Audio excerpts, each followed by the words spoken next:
There's a great quote that says, a lack of boundaries invites a lack of respect. And sometimes it's not an issue of inviting disrespect, but it can create a lot of misunderstandings, a lot of unfortunate situations, and circumstances that could have been avoided if we just would have talked to each other and set proper boundaries from the beginning.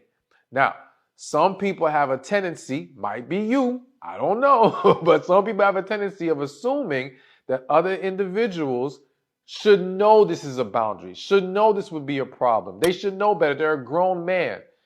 But the reality is that common sense isn't always so common. And people are raised differently, taught differently, exposed to different things. So they don't always register what will be a problem for you. And that's why it's so important to communicate what those boundaries are when you're dating a man. Now, I did a different video about boundaries to establish while in a relationship, but we got some boundaries we need to set when you're just dating, hoping or hopefully progressing towards a relationship. All right. So let's get to it.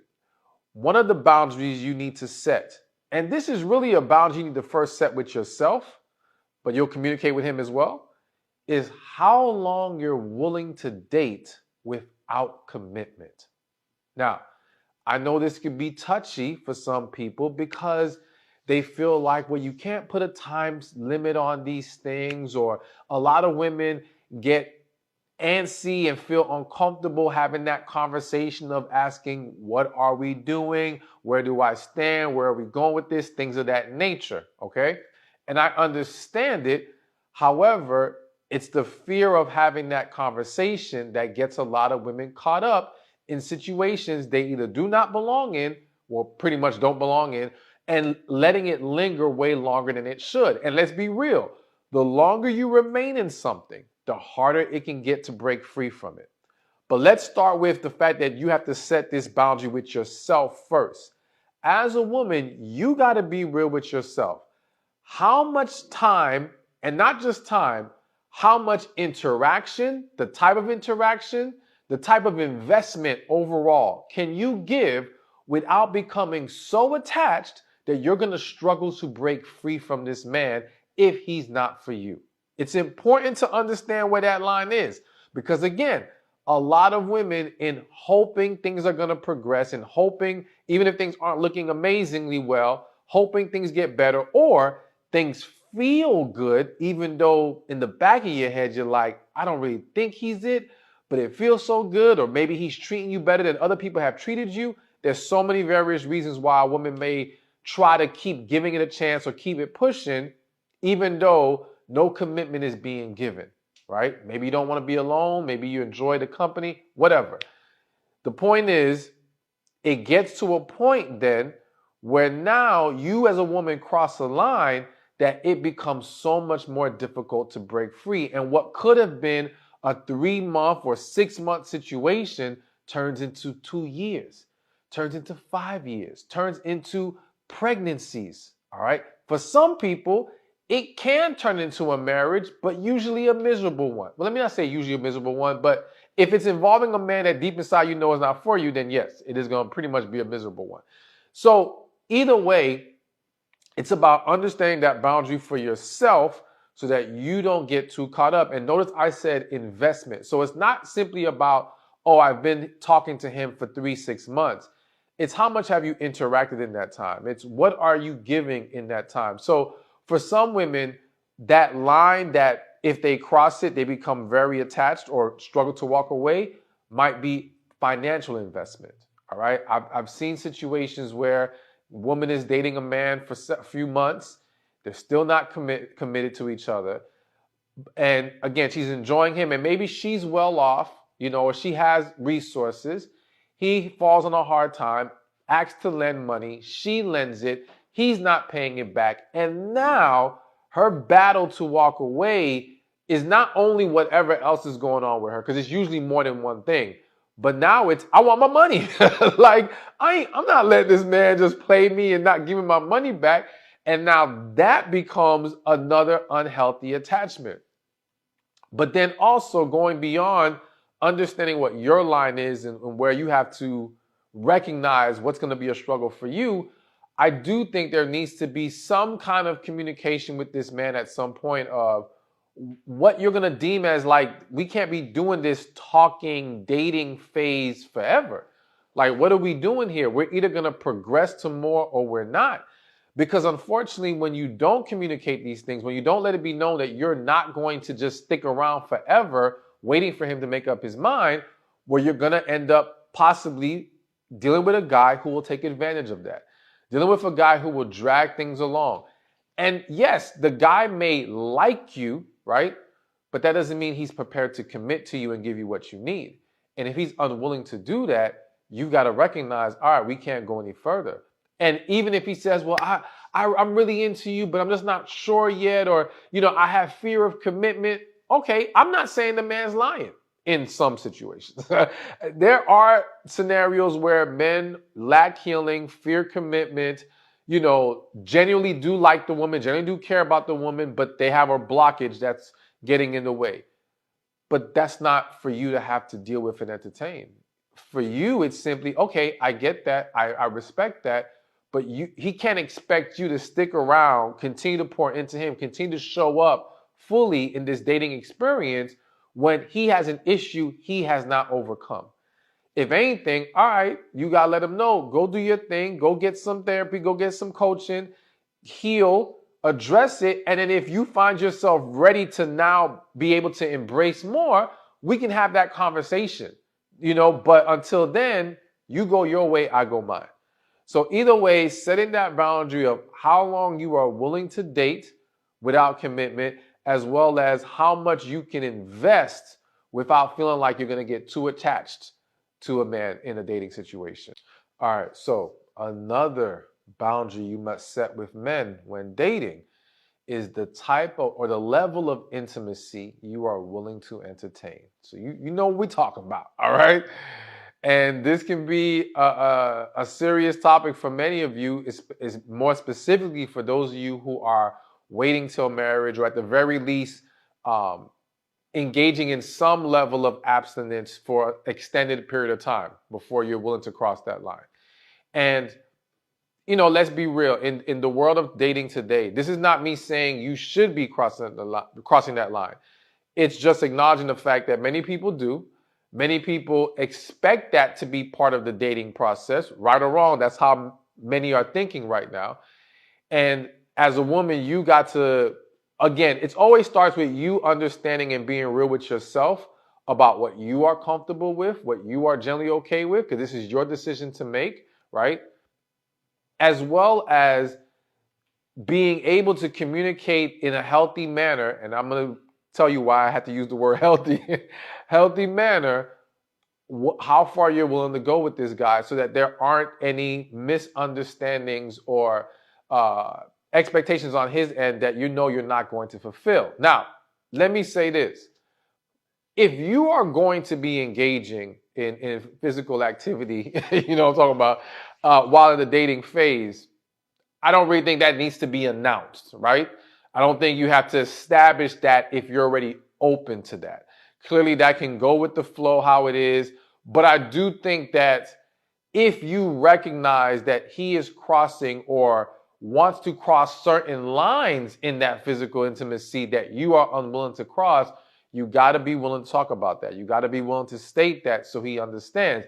And if he genuinely likes you and is into you, he's going to be respectful of it. He's not going to want to make you feel uncomfortable. He's not going to want to make you feel offended or disrespected in any kind of way. So he'll be willing to accommodate. Now, if he is unwilling to accommodate, either he is just not serious about you like that, he's not into you enough to care about your feelings, or that thing he wants is so important to him, and maybe you two are just not on the same page, out of alignment, and that could be one of your clear signs that this isn't going to work. Because let's not kid ourselves. Those desires, if you continue in a relationship with this man and that's not for you, whatever freaky thing he wants to do, right? It's not just going to disappear on his end. And now this is a seed that can grow into weeds and create all kinds of issues in the relationship because there's a disconnect there. I think it's very important for us to have these conversations early on to understand, are we on the same page about the things that we are either into or open to in a relationship when it comes to physical intimacy? Now, let's say you are the woman who is being abstinent, okay? I also do not think you need to simply announce it, right? I don't think that's necessary. I think that when you're dating someone, the focus is, if we don't even know if we have a connection and we really like each other, we don't, like, why are we even having that discussion yet? Like, let's get the foundational stuff out the way. However, though you don't need to announce it, I do think that if it comes up in the natural flow of conversation, talking about intimacy, or he's making moves in that way, right? Then yeah, you got to let it be known. Okay, I think that's the time where, okay, speak on it. Now, remember I said earlier, expressing it in a healthy way. And the reason why I said that is because I have met a lot of women who are abstinent. And I know one who comes to mind right now, where when I've met her, she would tell me how whenever she told a man she was being abstinent, and she was specifically waiting till marriage at that time, she said men would run away, right? And it was very discouraging, and it was causing a lot of problems for her finding potential people to date. And I explained to her, I said, listen, don't get me wrong. There are some men who are just, they're not going for it. End of story. That's not what they're on, and they don't want to entertain that whatsoever. And I do think how much they like you genuinely as a person is going to play into how willing they might be to try versus, nah, I'm out from the jump. However, I also said to her, when you are letting them know, I don't think you recognize the energy, the spirit in which you're saying it. You're saying it in a way that's expecting for them to take an issue with it. You're saying it in a way that you're expecting them to walk away. And that negativity, that negative result that you're projecting onto the situation is like a self-fulfilling prophecy. You're creating that environment. And so she was hesitant to believe that. I said, listen, I want you next time to try to be very mindful of when you speak on it, be confident, own it. Don't expect negative. Expect that he will actually honor and respect it. Now, that doesn't mean he will every time, but speak with that kind of energy and spirit. I promise y'all, when she did that, she said it worked. It worked in the sense that she found more men who were not so quick to run away. More men who were willing to be like, okay, I may not be there yet, and I've never tried this, but I'm at least willing to still explore things and respect your position on this. All right. She was making more progress by changing how she was expressing these things. So it's making sure, again, always expressing yourself in that calm, positive, confident manner, not in some negative attitude, just so you know, wagging your finger, whatever, right? None of that attitude when you say it. Just let it be known, and you'd be surprised. But either way, have that conversation so that there aren't any mix-ups and problems. And again, some people are going to be for it, some people won't. And if they're not, so be it. We just keep it moving. All right, so let's keep this going. Another boundary to set with men when dating is where you are comfortable meeting up and hanging out. Let's start with hanging out, only because I feel like this is so important. And what's coming to mind is the whole Netflix and chill, all right? The whole coming over to his house. Now, I think, listen, I'm not trying to demonize men who may want you to come over and hang with them at their house, right?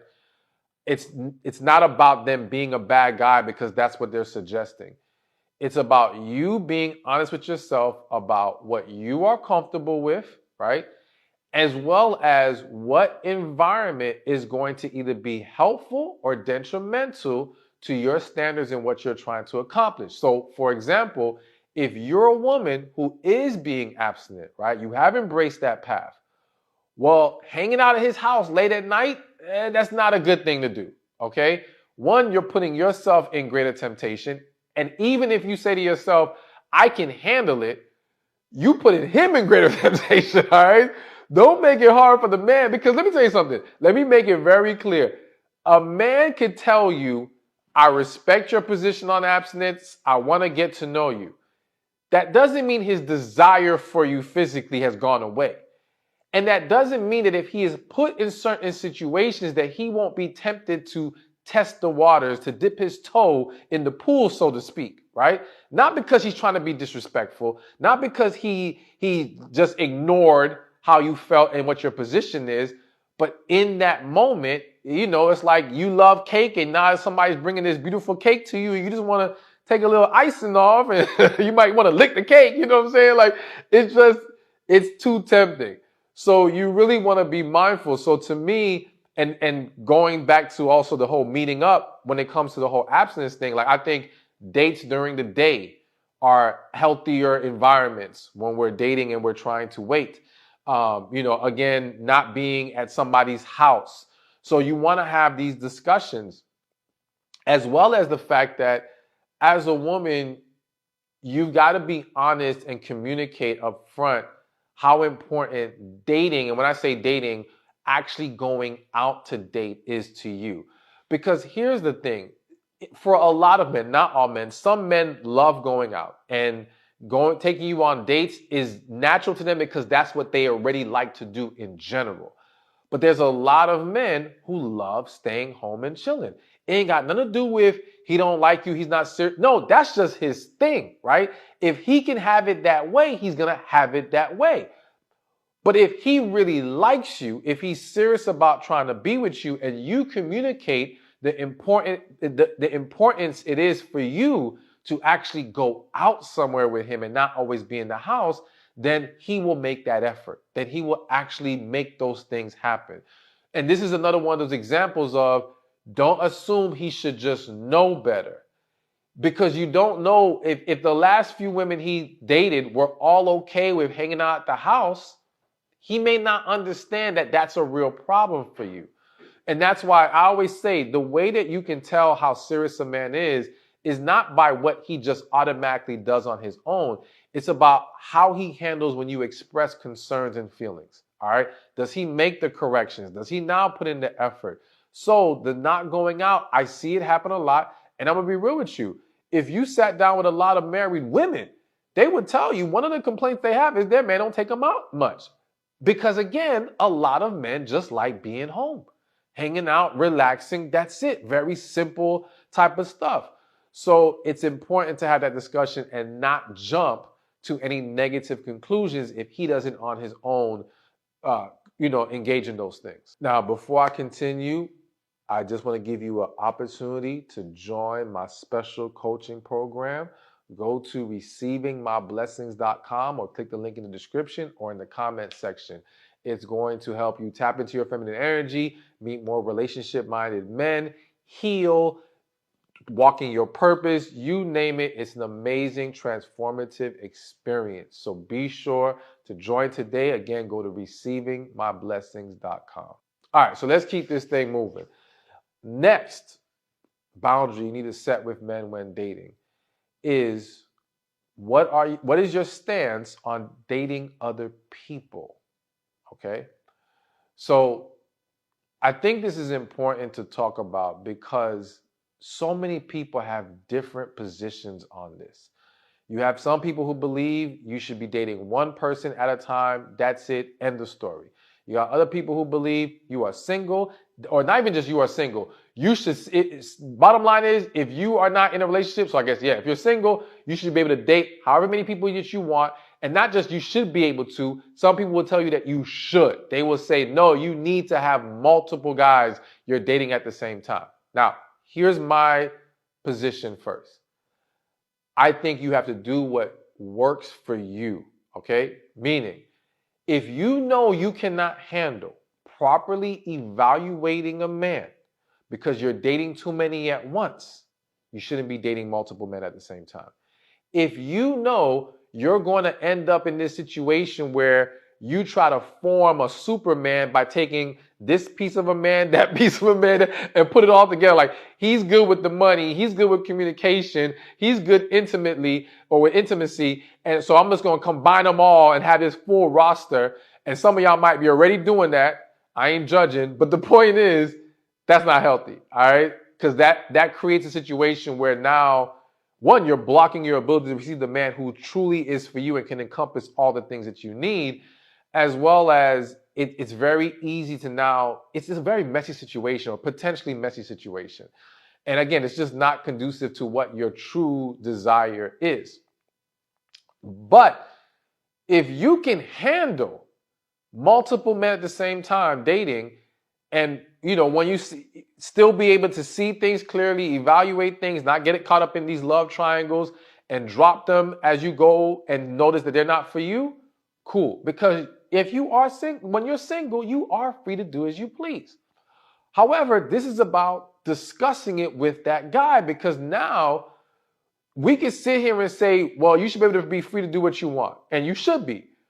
But you might date a guy who's very much about, no, it's one person at a time. Like, I've seen situations where the guy was saying to the woman, yo, if we're going to be dating, it needs to just be us. I don't believe in seeing other people while we're dating.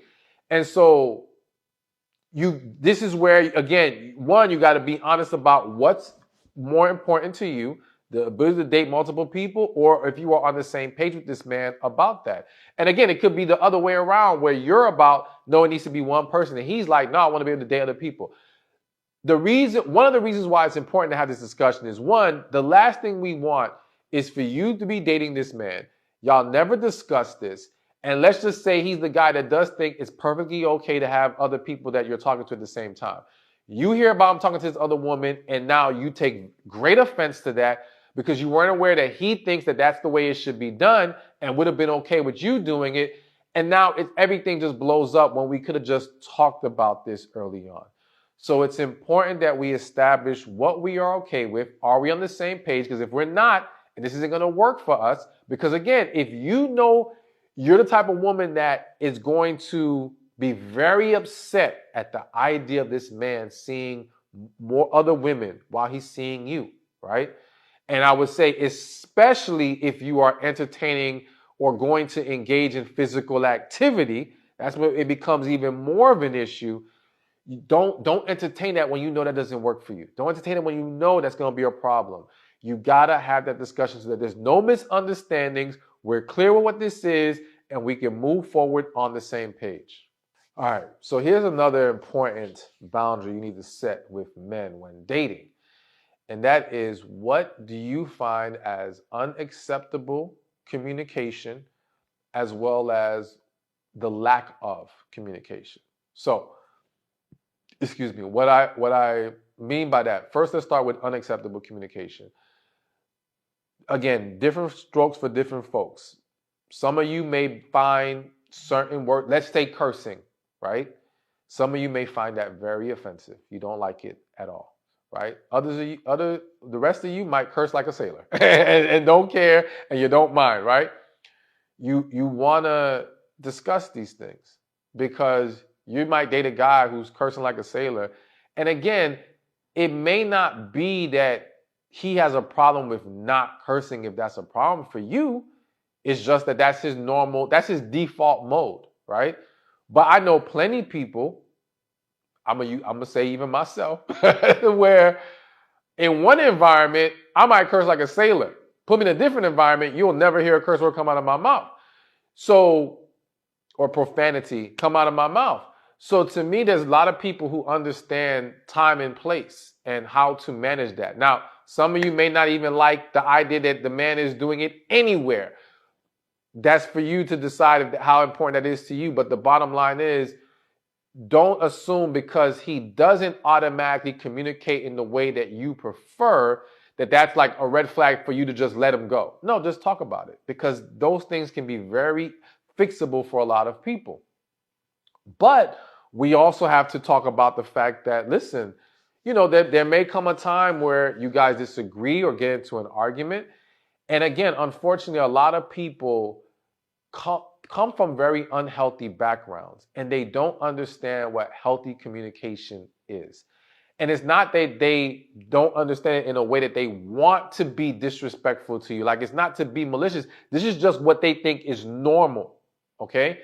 And that's why, again, it's important to discuss what is the unacceptable forms of communication. What is the things that we are not going to engage in? So, for example, If I'm establishing that boundary with a woman, I'm letting her know, listen, if we have a disagreement, we don't start yelling at each other. Or if one of us loses our control, the other has a free pass to check the other, right? Let them know, hey, you're getting loud, you're starting to scream, and we got to respect that and honor that. Or it might be, okay, we're not gonna argue in public, right? If we have a disagreement, we wait till we get home. And when we get home, we can have that conversation. But we don't do this in public when people are watching. Like, these are important things I think people should discuss that would help at least minimize a lot of unfortunate situations. But then going further than just unacceptable communication, it's about what you may consider a lack of communication. And so I remember I did this one time where I started talking to a woman and I asked her from the beginning, first week of talking, I said, let me know how much communication you truly desire. Like, are you someone that wants daily talks on the phone? Are you someone that likes good morning text? What is the level that you need for you to feel like I'm engaged and I'm showing up the way that you need me to and you're good? Because if I'm honest, I am not the greatest at creating communication. I'm fine. If you hit me up, then we can talk, boom, boom, boom. But me initiating, because I'm always on the move doing a bunch of different things. So let me know so I can be aware and I can start to create structure that allows me to pour into you in that way. And she let me know what it was. And I was like, okay, cool. And if she would have said a certain amount that I felt I could not live up to, I would have been like, you know what, this ain't gonna work.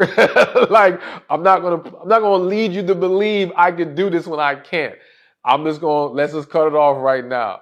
But it's important because I see so many women not expressing that. Again, assuming the guy should just know. And in today's world, unfortunately, one of the things that's throwing it off, sometimes it's just some men aren't great communicators. Sometimes it's some men aren't just serious about you. But there's also situations where you got a lot of game playing being done on both sides.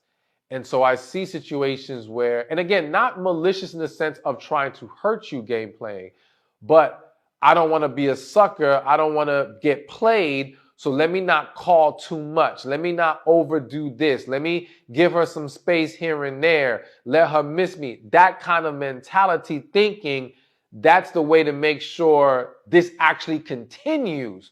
Rather than realizing, no, this could be sabotaging your potential with this woman. A lot of men aren't catching on to that because they're being fed advice that is unhealthy for the purpose of growing a healthy relationship.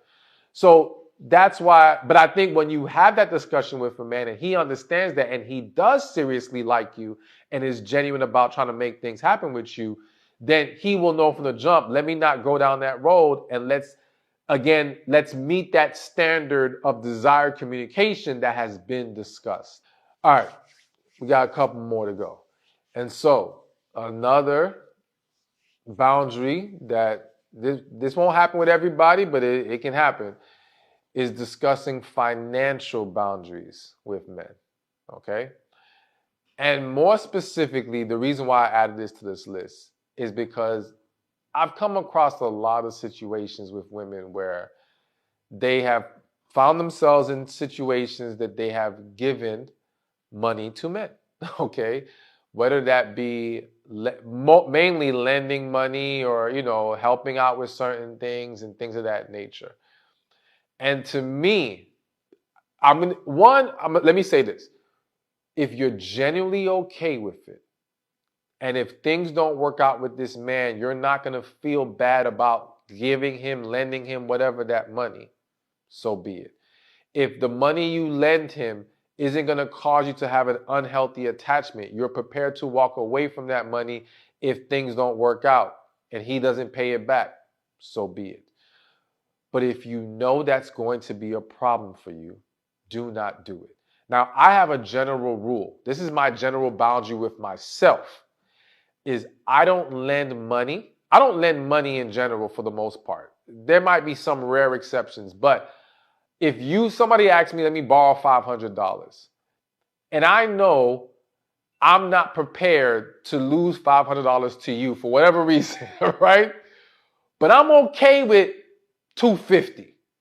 I'm not going to lend you $250. I'm just going to give you $250. I don't want to deal with the whole you got to pay me back and chase you. No. So I will only give you what I'm prepared to walk away from, what I don't need back. I won't. So, and I'll just find that amount and give it.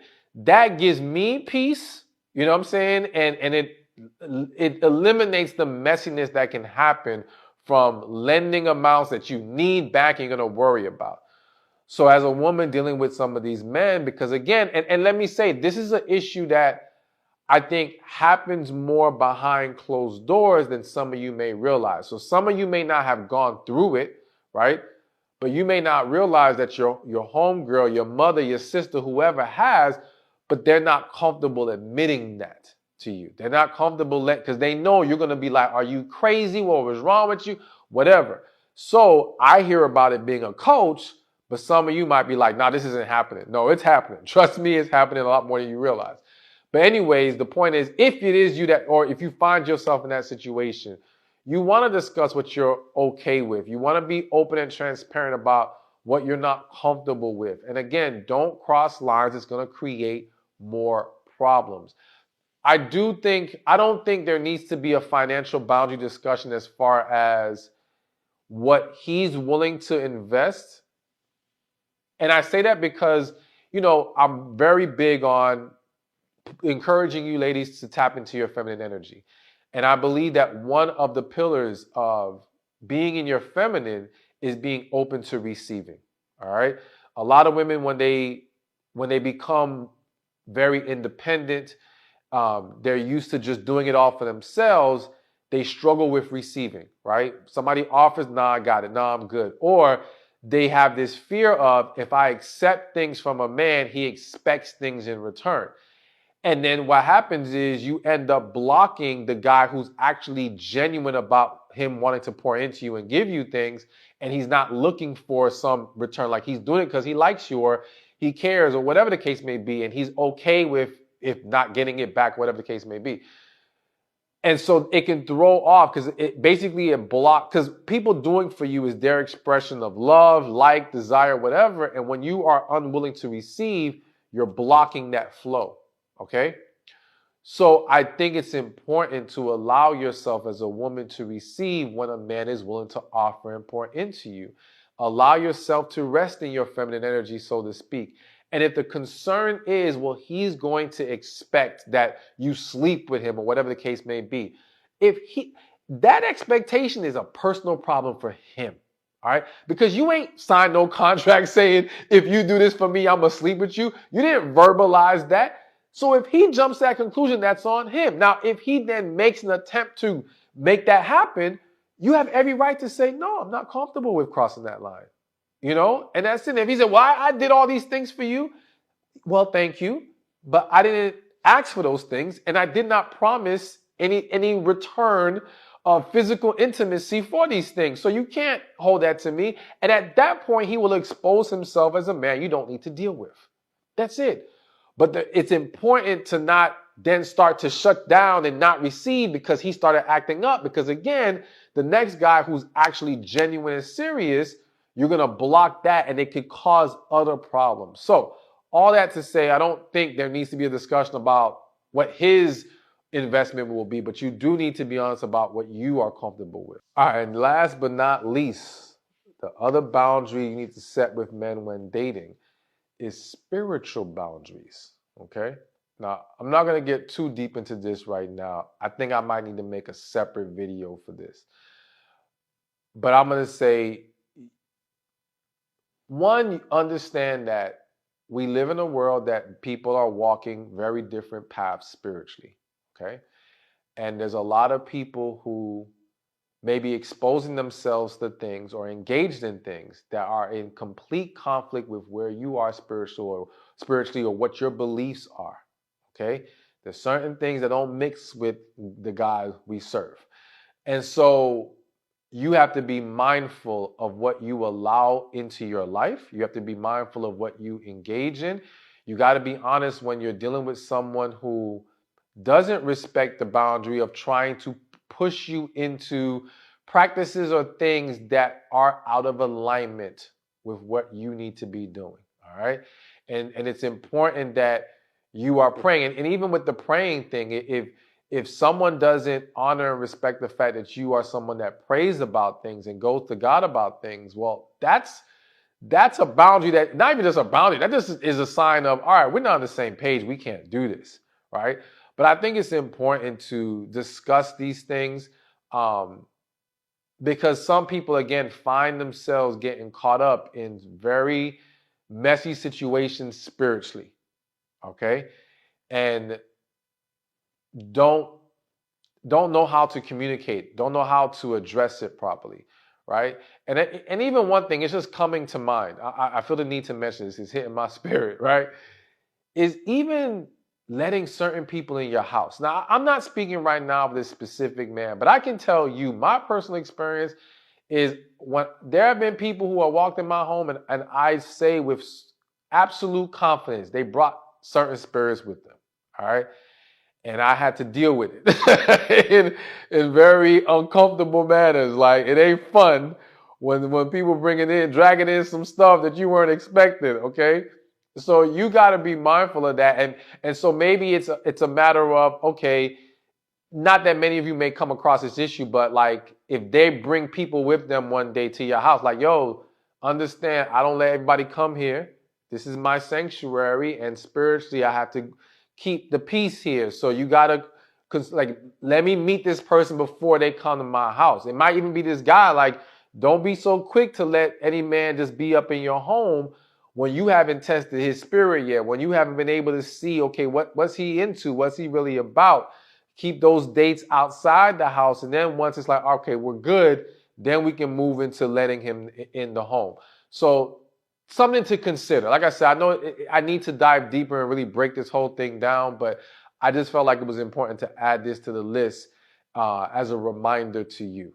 Thank you for watching this video. I pray it was helpful to you. Be sure to watch this one over here on the 7 things committing to the wrong man will do to a woman. So at one point or another, chances are you've dated a man who was not best for you.